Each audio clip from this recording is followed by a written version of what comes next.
So the interpreter will be voicing, because I am deaf. And I want you to see me first as a deaf person.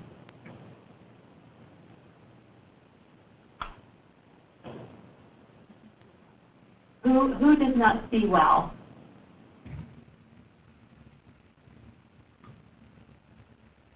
Hi, Miss deaf. You have voice.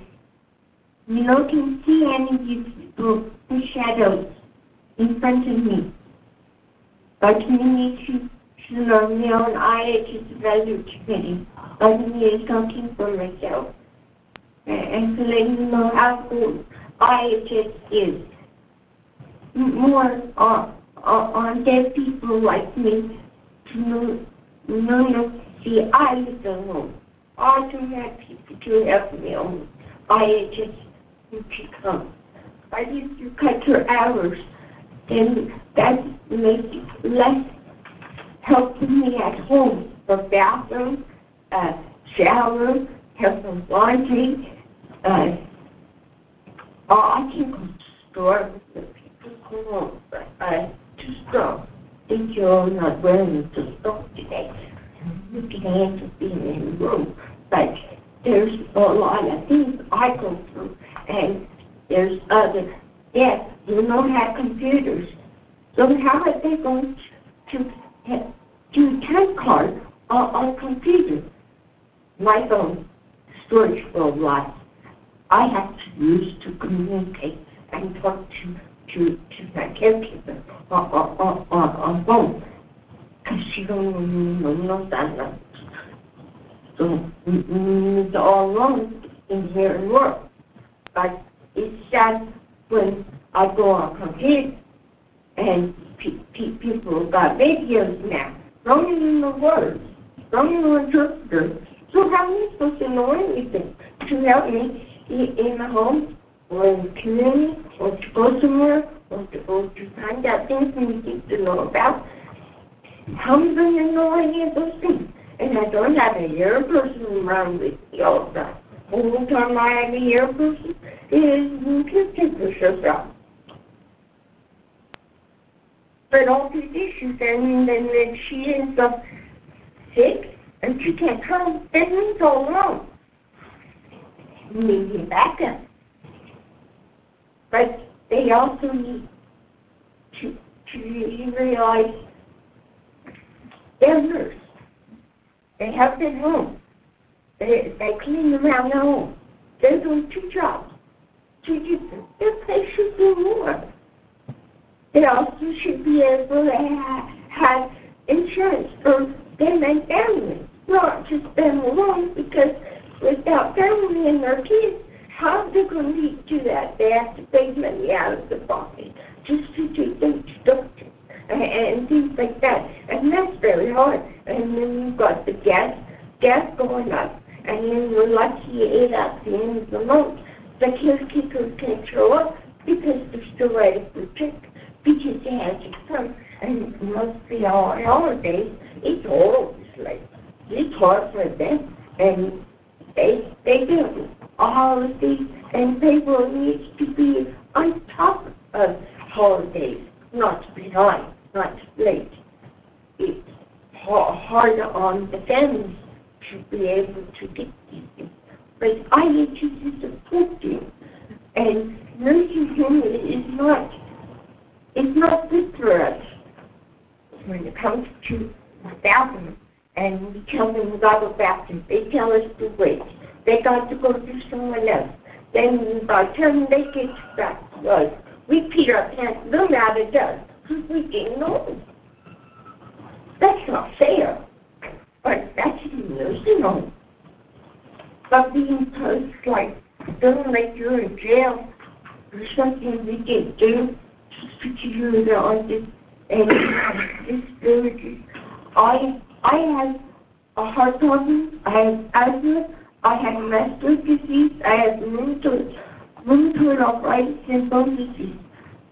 All these things all together I deal with them.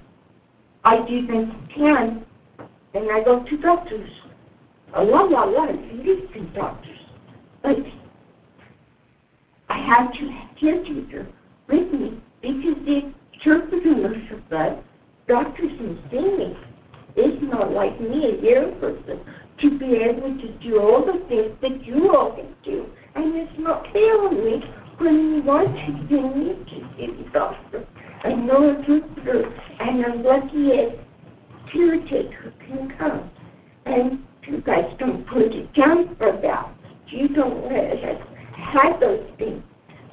People like us are left out on a lot of things we need in IHS.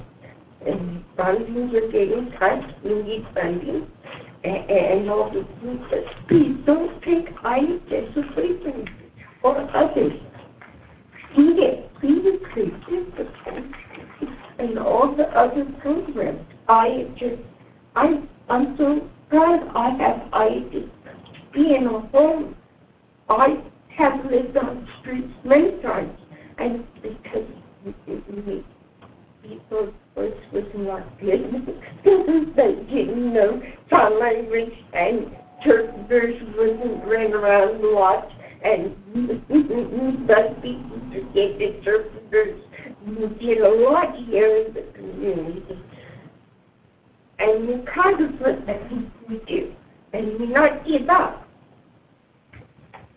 We make sure interpreters check how I spoke. We make sure interpreters for CERT, so we can go and so you can learn how to take care of our children. If somebody partake or if we can learn what to do and how to take care of our children in our home. But not a home. I know that they say window to peek out. Now, how are we going to get out in the window if they're fighting in my home and the whole door locked? And only one door. And she said, "Afraid." So I'm not safe in my home. So I can take her on faith and those things I need. And if I don't have it, and I keep two lights on, it's toggle off. Everything like this, I have nothing. So let me. Nothing. I need her. Yes, of course. So thank you very much for your comments. I want to know programs away for us blind and deaf people. We need them. Thank you. Thank you so much for your comments. And first, I just want to make sure that you know that EVV is not reducing IHSS services, taking any services away, changing the services that you're getting. That's not part of EVV. So I want to make sure that you know that.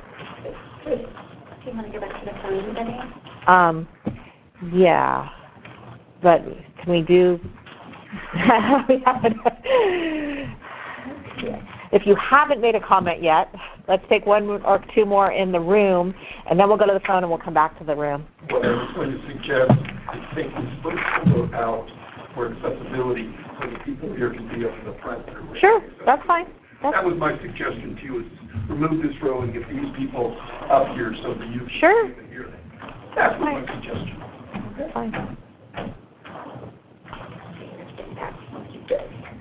Why don't we take some people on the phone and we can let people move within the room, okay? Operator, if you want to open the lines for folks. Certainly. Next we'll go to the line of Claudia Clayton. Your line is open. Hi, thank you. And I apologize if I missed this from the beginning, but will EVV be taking over IHSS paper timesheets or electronic timesheets, replacing those? So what we were saying earlier, and I can clarify again, is that whatever we do with the electronic visit verification, you will not have to additionally do the things you do today. So the electronic visit verification will meet the requirement for submitting time. It would replace paper. And as far as electronic timesheets, one of the things that we asked for feedback on was, is there a way to meet the requirements for electronic visit verification through using what we currently have with ETS? And not just that. That was another comment that I wanted to make. People were bringing up in the room concern around having to have a computer, having to be able to go online. Again, that's not what we're looking at. We're looking at multiple ways that people could do EVV based on their own needs, as far as either through an app or online or regular telephone way to meet that requirement, because we know that for a lot of people, being online or using some kind of an app is not something that works for them. Did I answer your question? Yes, thank you. Next, we'll go to the line of Karen Duncan-Wood. Your line is open. Thank you very much. I'm calling in because I'm concerned about this program. I want to tell you that my son, who's 42 years old and an advocate and self-advocate, can't participate in this because he uses a communication device, and there's never enough time for him to ask or pose questions very much. So I'm going to do it for him, which is his life is extremely complex. He is in and out of the house all the time. He travels around and speaks at conferences. He does things with recreation programs, with his gym, with shopping, etc. He just has a very complex, active life. And I think this is going to add burdens to his staff to track location and time. I know you say you're not tracking location, but if you're asking the location of where the service is delivered, you are in fact tracking location. I want to know who's going to train the minimum wage workers that we have enough turnover with already. An example is my son is in supported living services, and they advertised for a new worker, and 4 people applied. 2 did not show up, and the 2 that showed up looked like they were on drugs. And the 5th one that inquired clearly read that they had to be able to drive, and he didn't have a license. So I think the difference between the world you live in and the world we live in is like the Grand Canyon. We can educate you, and have for 30 and 40 years, but it takes a long time. So I'm wondering who is going to be training people to use electronic devices that they are not skilled at now? How long will the training take? Are they being paid by you all for that training, because you are requiring new skills that they didn't used to have? And are the people that are helping to train them, the recipients, are they getting more hours to divert their attention to that training and reporting process when they don't have enough hours to meet their needs already? I know that you may think this is negative comments. It is not. It is questions from the reality of the complexity that someone who uses an augmentative communication device and travels by electric wheelchair but has a very active community integrated life faces. And I'm not hearing anything that gives me confidence that this program is not going to overly burden both the recipient and the providers. And as we know, the turnover rate is extreme already due to minimum wage for an extremely complicated and hard job. With my son, who uses an augmentative communication device, it sometimes goes out in the middle of a message. His workers have to know how to re-gear that. That's nowhere in any list of services. So I really think that you need to rethink this, because the complexity of it is astounding.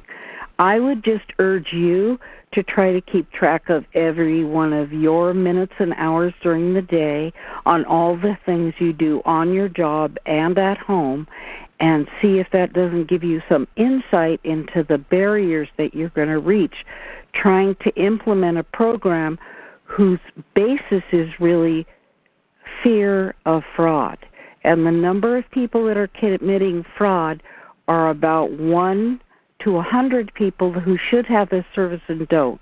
I know this because I help people get on it all the time. And I meet people all the time that should have it and do not.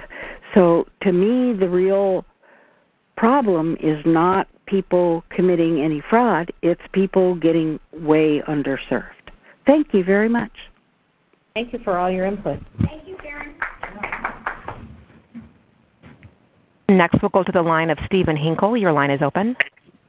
I have a lot of concerns. I'm also a person with autism who travels around like the previous caller, and I have several concerns.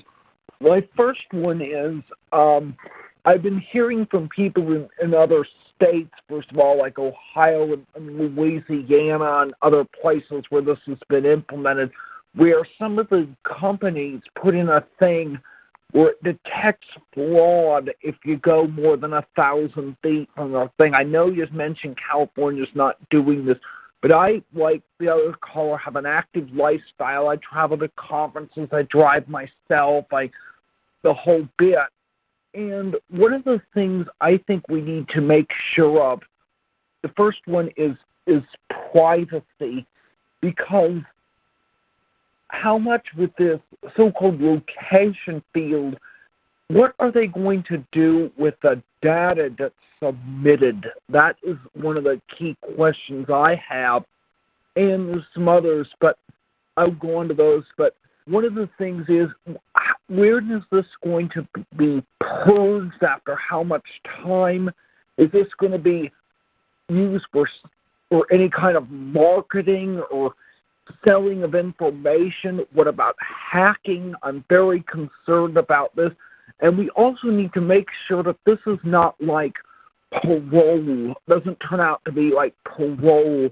And we need to enable autonomy. The whole self-determination program is about autonomy of lives. And then this EVV comes along, and it kind of like adds a monitoring layer of it. The reality is people with disabilities make decisions of their own. There are many of their own guardian. Many adults have gone to college. Many of them have jobs in the community. Some of them are getting married. It's not like the institution life and the group home life that we are getting away from. Now, it's better to make sure that our privacy is respected, that we post policies on privacy, be willing to think about data that's purged. And the other thing about fraud, last part about fraud I want to mention, is we need to make sure that any automated fraud detection algorithms take into account one's personal life and one's job description, because sometimes that can mean, like their home support worker or their thing, going to places, like I said, there's paid roommates, going on vacation, going out of the state, out of the country, going to conferences, going to events that are not on a regular schedule, but instead that person decides it. So how do you plan to address types of issues that I raised?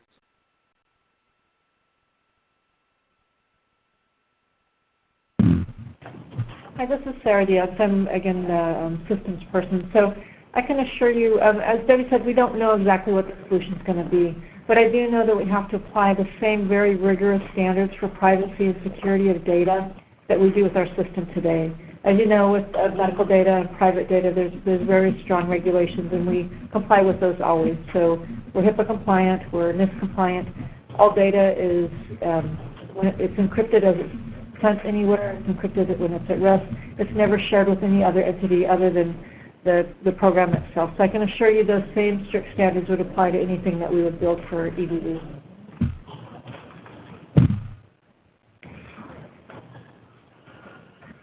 Okay, thank you very much for your comments. Do we have any others from the phone? Yes, ma'am. Next we'll go to the line of Christine Loomis. Your line is open.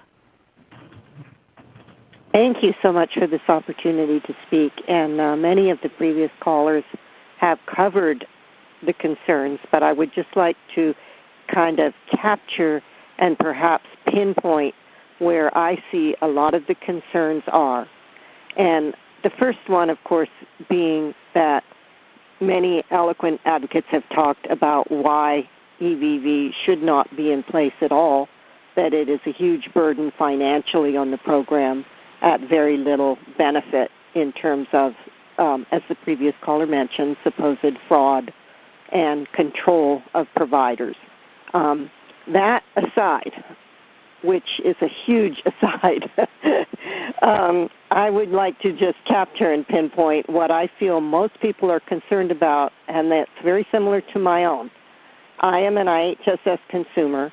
I'm an independent advocate, excuse me, and I have volunteered and worked in the community as an IHSS recipient for over 13 years. So my life, similar to other people on this line, is very complex.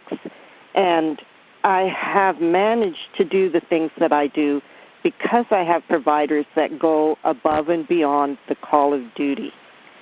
And where this gets into where the rubber hits the road with EVV is that, as I hear it from family providers and other self-directing consumers like me, many of our providers are mixing tasks where they are doing IHSS-approved and authorized work with volunteer work, or in my case, sometimes I am able to pay them out of pocket to assist me to work for something that I'm paid for. And all of this makes for extremely complex record keeping. And so where I'm trying to pinpoint here does have a lot to do with the out-of-home services, but also the in-home services for family providers. But the out-of-home services are ones that are often a mixture. And so I would like you to consider looking very closely at how loosely you can make that requirement. If you are implementing EVV and you need to say where the service is provided, then, for instance, how can you minimize the difficulty where people are actually providing mixed services? Do we have to track exactly how many hours we're authorized for out-of-home services, et cetera, because that in the long run will, as other callers have said, put another layer, another barrier against those of us that want to have active community lives and freedom within our homes. Thank you so much. And by the way, also thank you so much for responding and making more of this communication available to people through the website and through these calls. I really, really appreciate that. Of course, and we do and are looking at this for as much flexibility as possible. We want it to be as at least cumbersome for people as it can be. We want people to be able to continue to receive services in the way that they do today. We don't want any of that to change. So that is the lens through which we are viewing this. So we'll go to the line of Sheila Gunn-Cushman. Your line is open. Hello. I'm Sheila Gunn-Cushman, and I am an advocate with Communities United in Defense of Olmsted, also with the EVV Stoppers Coalition. My questions, a lot of my comments are covered by Jean and Karen and a lot of the other great folks that have said stuff. But one of the questions that I have is that, and this doesn't directly have bearing on EVV, though it will be affected by it, I think.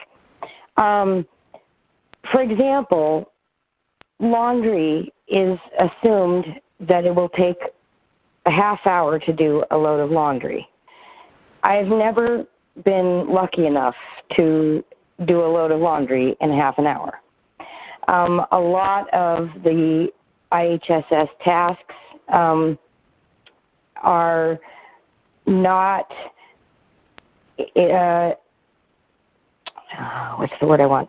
They're not reality. The times are not reality.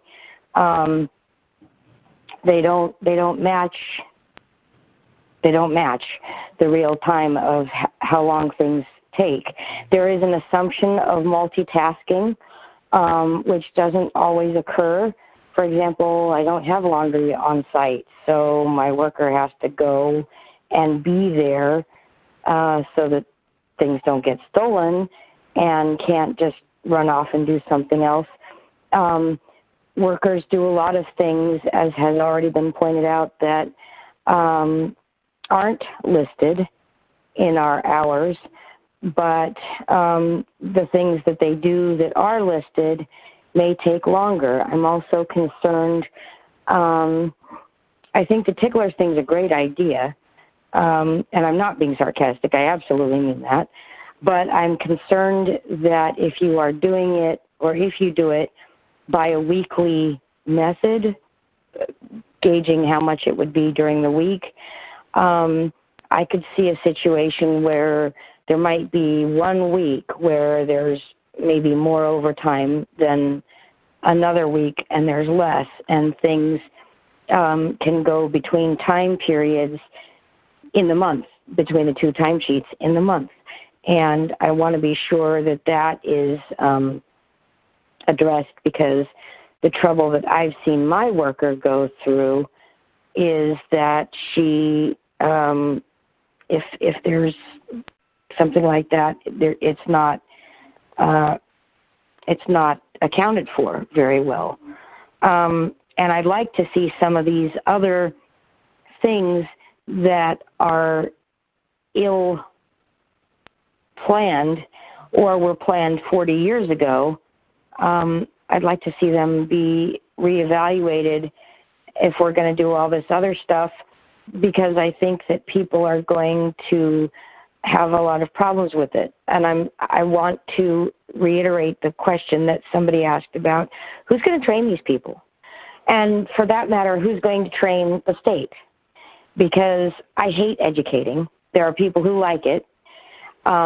If I am forced to educate, I admit that I become surly, because I think that 28 years after the ADA, people should have learned by now, as they should have with accessible timesheets.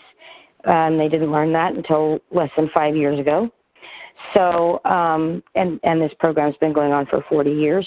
So I want to see parity. The word I wanted before and couldn't find was parity between reality and what's on paper, because you are going to find, if you force EVV down our throats, and believe me, we will barf and gag as much as we can before that happens, you will find that reality does not match the paper ever. And in fact, it's usually not fraud, it's the other way.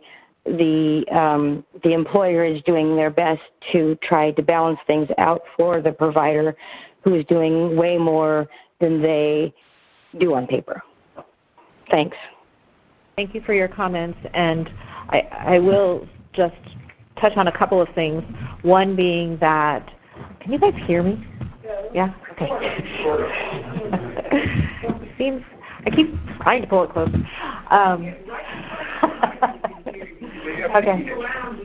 Okay, I'll try and do better. Is that better? Okay. So one of the things that I do want to say is that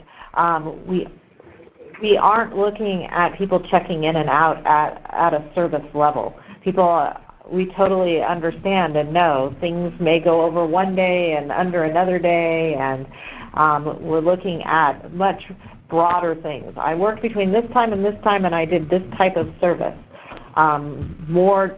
We're trying to look at this from as flexible and broad a place as we possibly can interpret it to be, and we'll continue to do that and work with all of you to figure out how to do that in the best way.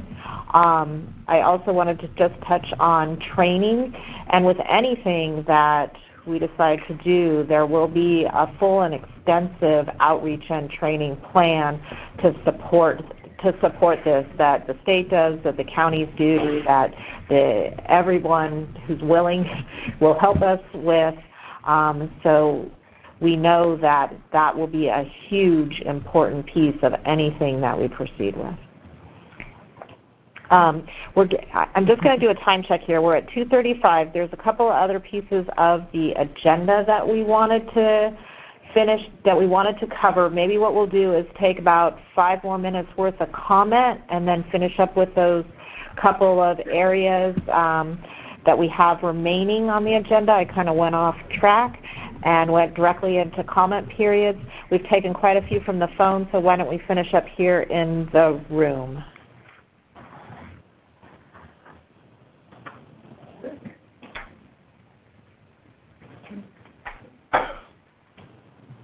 Hi, my name is Penny Hall.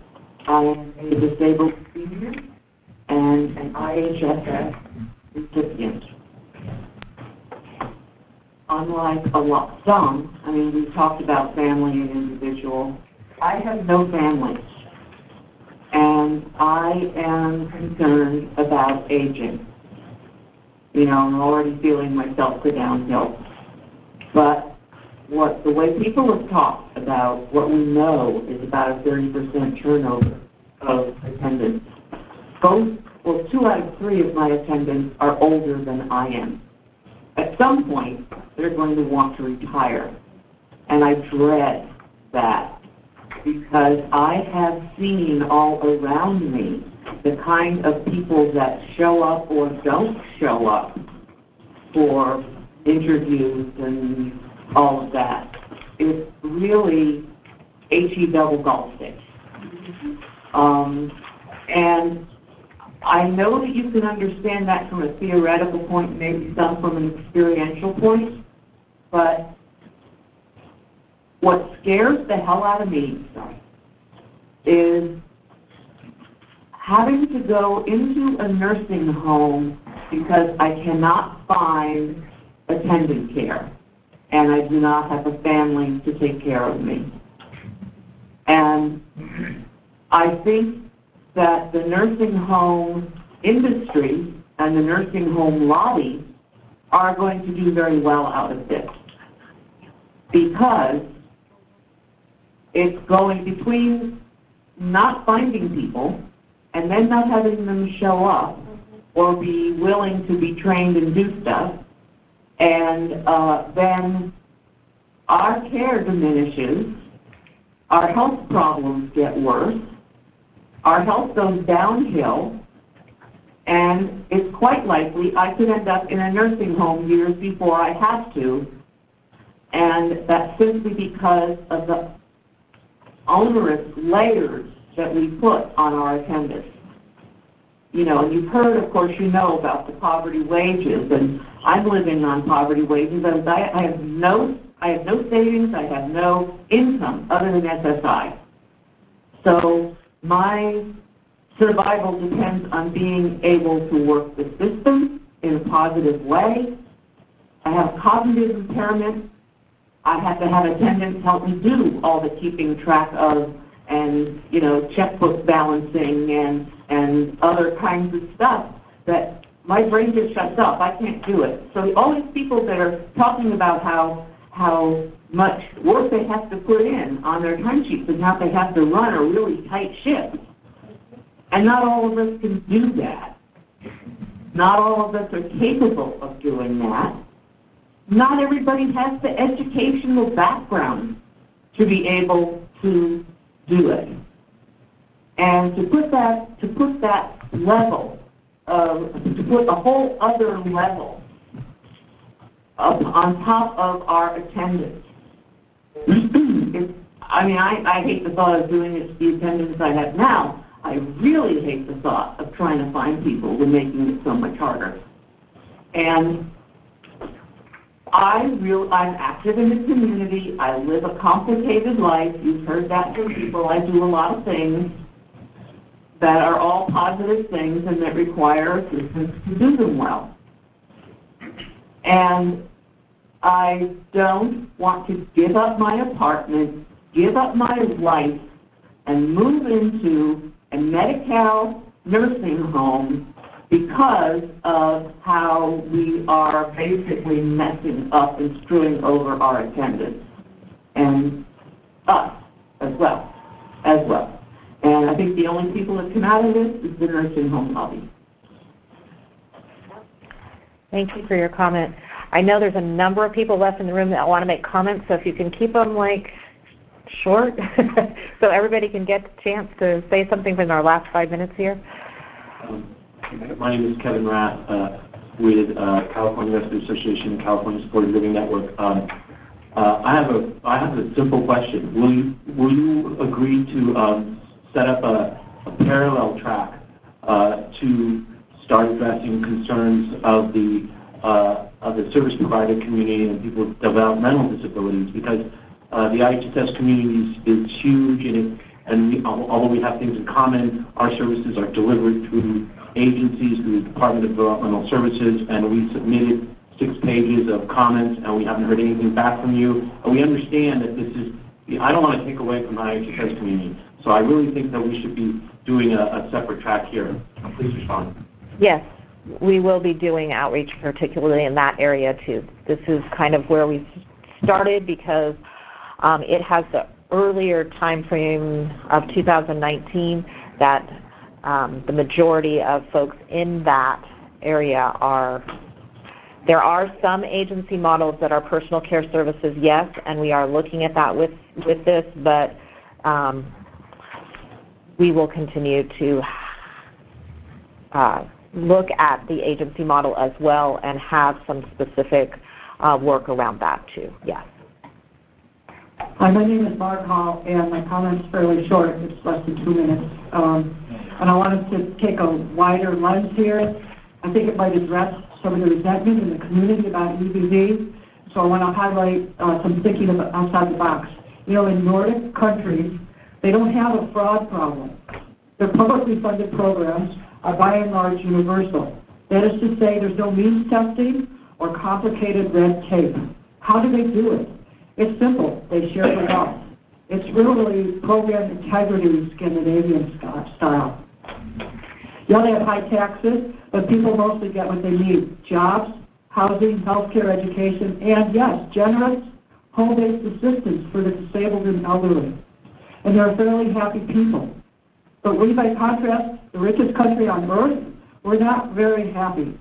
The rich extract wealth and then have the audacity to point to the poor and cry fraud. Our huge military budget is simply theft. It diverts our nation's wealth into murder instead of nurture. So speaking of nurture, I wonder about those lawmakers who pushed EVV. I wonder about their own personal relationship to caregiving. I'd like to ask, Mr. Senator, how many adult diapers have you changed? Mr. Representative, how many people have you fed, bathed, dressed, taken to the doctor? Insulated and privileged, white men gave us EVV. We're at a crucial moment. ADAPT saved Medicaid last fall during the attempted repeal of the Affordable Care Act. They took their wheelchairs, walkers, and bodies into the Senate office building and blocked the halls. I'm proud of ADAPT, but this is also to remind us of the very uncertain environment that we're in. That bill went down to defeat by only 1 vote, and EVV is part of a larger plan to destroy Medicaid. So this is the part where I was going to urge the California bureaucrats here to not let their pragmatism obscure their moral compass. But instead, I want to stop here and thank you for yesterday and say to be continued. Thank you. Anybody in here who has not yet commented? This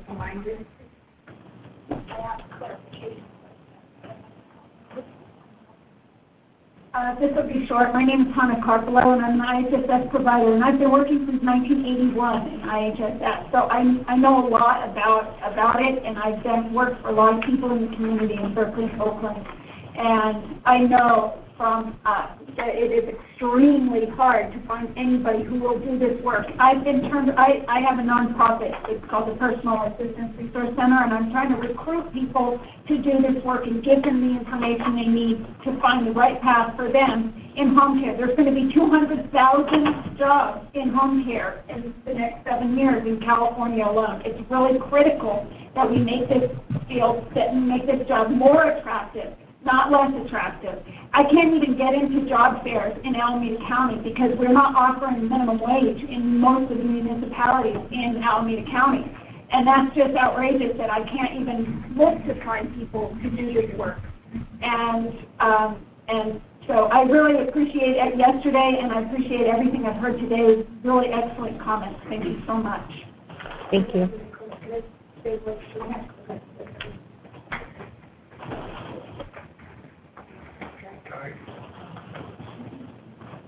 Hi, my name is Cindy Calderon, and I am the current president of SICA.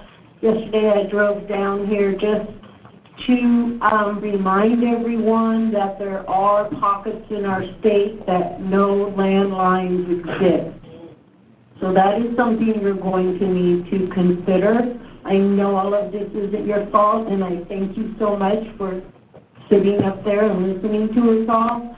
But the 3 counties in my job that I represent, one has a large population, a large area of Native American reservations. There are no landlines. It's not because they don't want them. There's no infrastructure. Forget internet or cell phone. So I just wanted to add that comment, and thank you. Thank you. Senator Contreras of the California Foundation for Independent Living Centers. We're a statewide association of 21 of 28 California Independent Living Centers. You have heard testimony thus far pretty much divided into 2 categories. Those concerned about the details about it and also the bigger picture, the overall impact of the EVV system on the currently available programs and services. I was going to say much more than this, but I'll just suffice it to say that for over 40 years, independent living centers have worked tirelessly advocating the programs and services are put into place to assist and support people with disabilities, and that they are consumer-directed. We are concerned that EVV will roll back consumer empowerment, self-determination, and choice, ultimately decreasing the opportunity for people who need caregiving support to live independently because of the device that they or anyone else who wants to carry around or use to be tracked. So, looking at the bigger picture, we ask that the state advocate and use its resources at the federal level to stop the implementation of EVV. That's the bigger picture. Thank you. We'll take 2 more comments, and then we have to stop and finish up.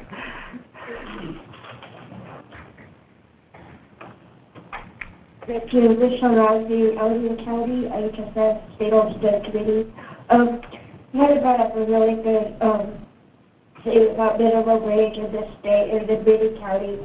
IHSS has so many issues internally that are broken, that need to be fixed.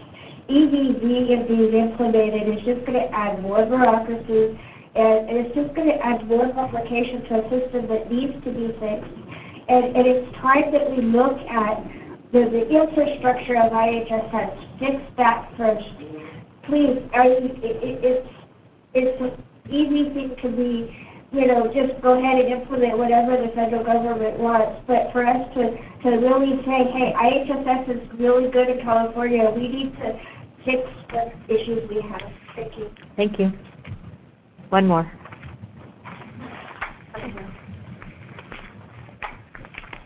I echo all the sentiments that have already been stated. Today was the day that I was given a deadline for my caregiver, and she was going to leave, and she's been with me 16 years, and she's 72, and she wants to retire. But I can't find anybody to work. I have 2 interviews tomorrow, but they don't sound very prospective. I get list after list after list. I want to get up at 6 in the morning so I can go to the bathroom.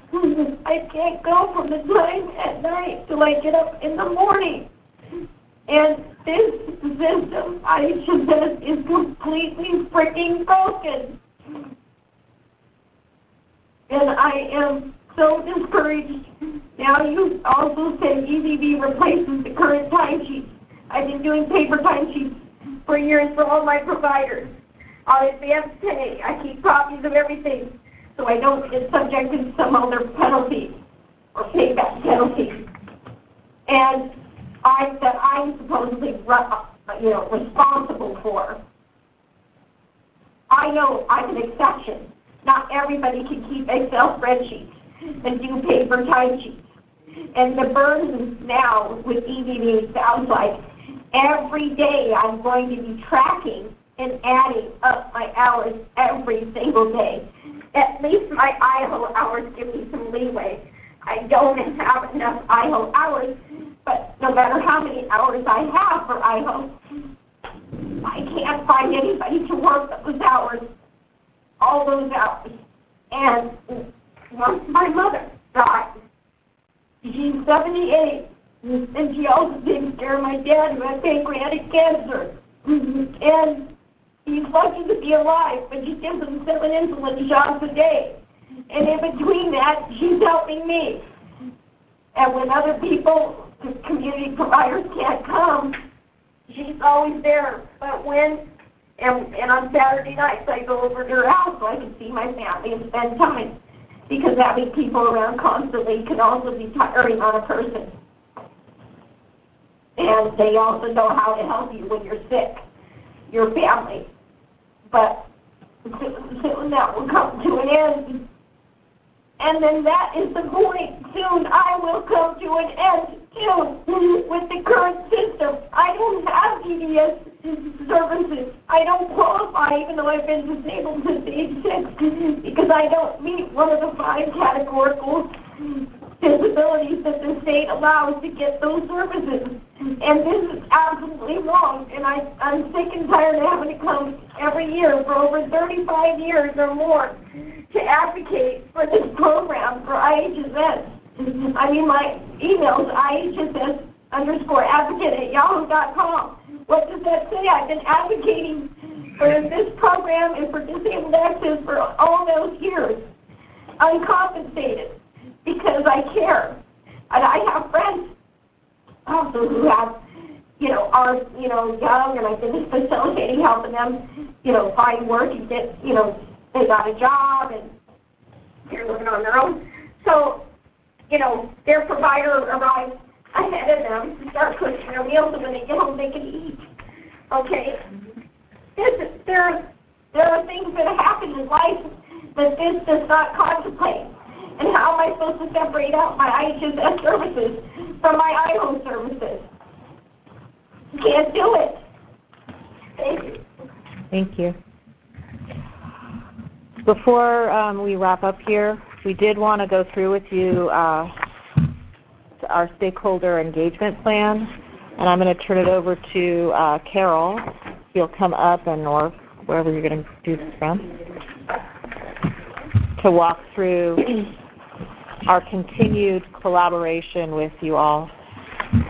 I'll just post it out. Yeah. Carol, we'll just try to face it. Okay. Sorry, I'm going to take Debbie with me. There you go.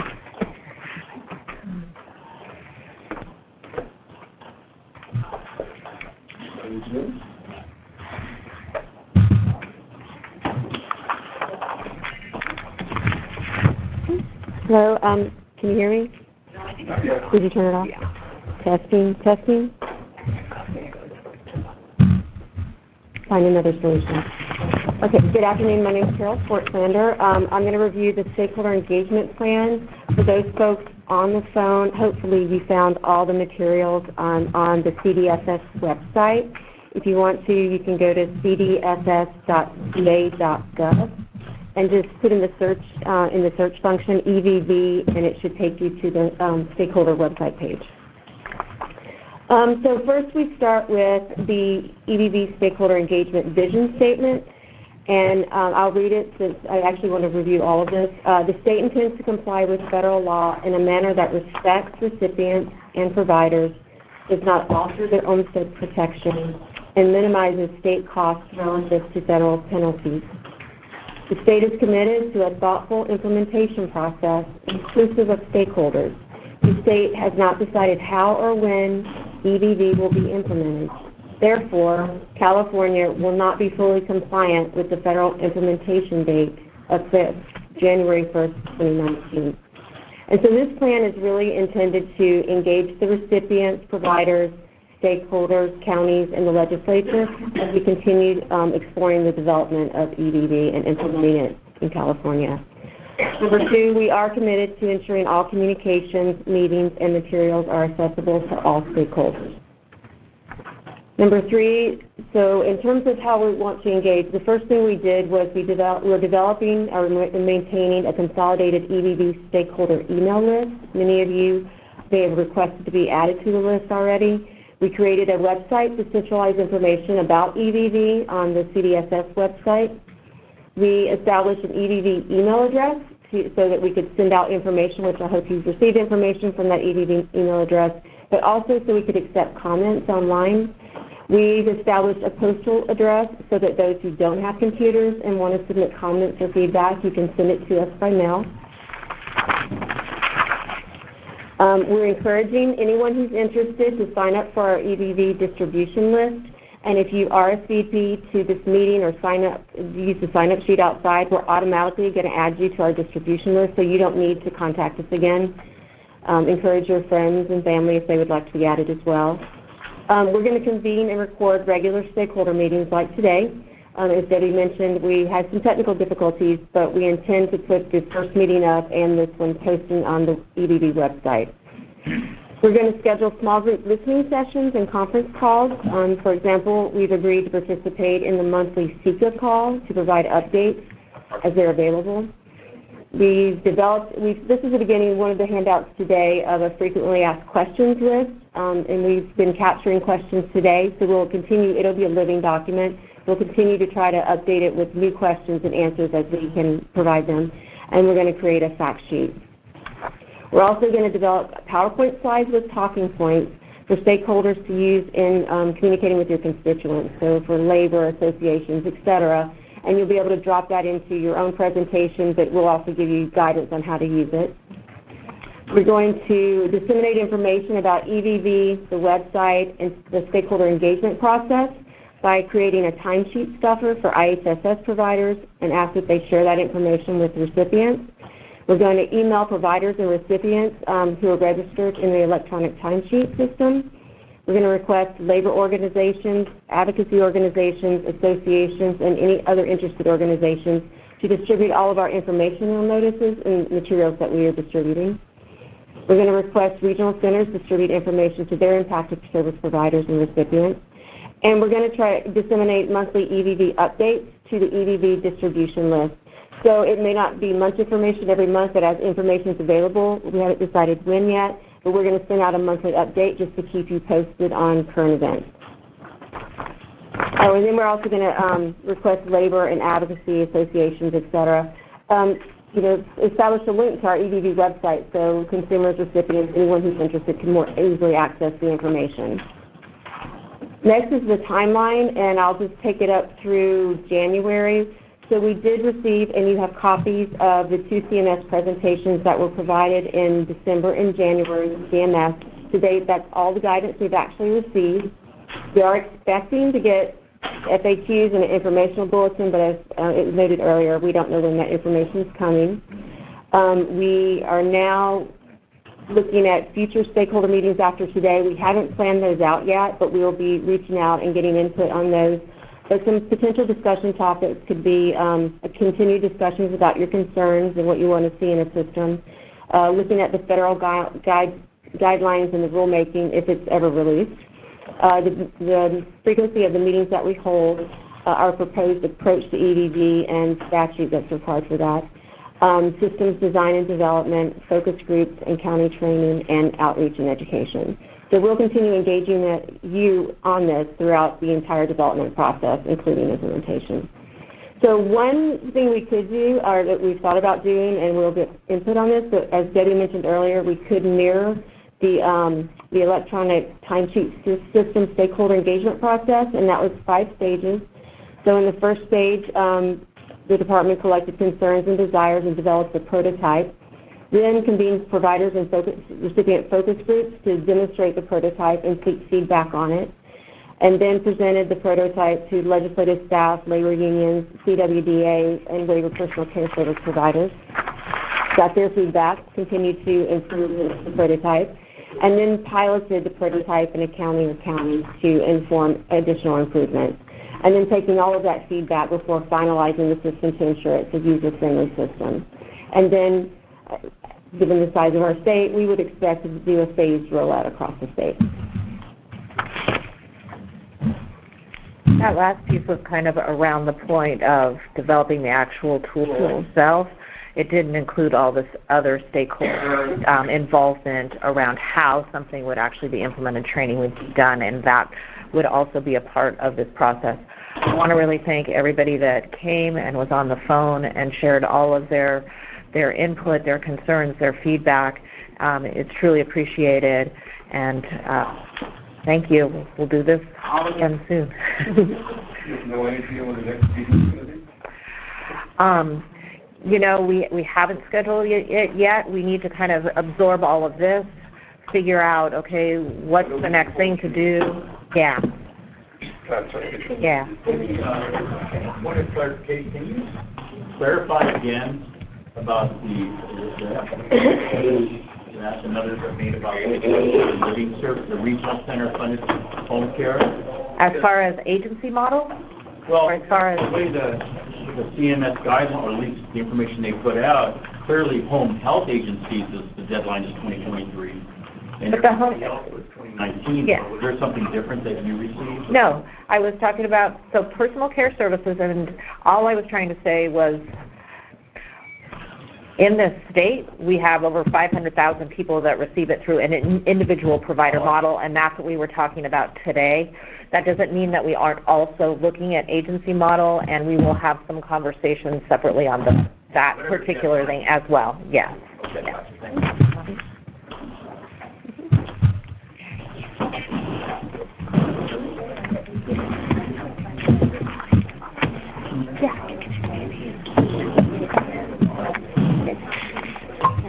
Operator, we're ending the call now. Okay, thank you. Ladies and gentlemen, that does conclude our conference for today. Thank you for your participation and for using AT&T Executive Teleconference. You may now disconnect.